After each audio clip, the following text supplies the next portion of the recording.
ایک کسان کے کھیت میں کسی امیر کے گھوڑے گھس گئے جنہوں نے اس کھیت میں بڑی تباہی مچائی۔ ان گھوڑوں نے کچھ تو روند کر اور کچھ چر کے اس کھیت کا ستیہ ناش کر دیا۔ کسان غصے میں بھرا ہوا ان گھوڑوں کے مالک کے پاس گیا اور اس سے کہا، آپ کے گھوڑوں نے میرا کھیت برباد کر دیا ہے۔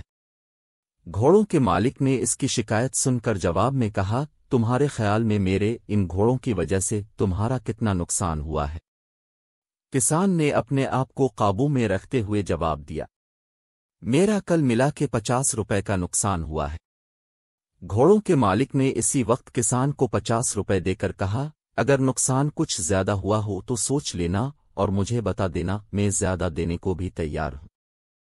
کسان 50 روپے لے کر اپنے گھر واپس آ گیا، لیکن جب کھیت پک گیا اور فصل تیار ہو گئی تو وہ پہلے سے بھی زیادہ قیمت پر بک گئی۔ یہ دیکھ کر کسان بہت خوش ہوا، لیکن چونکہ وہ ایک ایماندار کسان تھا اس لیے 50 روپے لے کر گھوڑوں کے مالک کے پاس پہنچا اور اس سے کہا، جناب عالی، میری فصل کٹ گئی اور نقصان کی جگہ کچھ زیادہ نفع بھی ہو گیا ہے، بس اب آپ اپنے روپے واپس لے لیں۔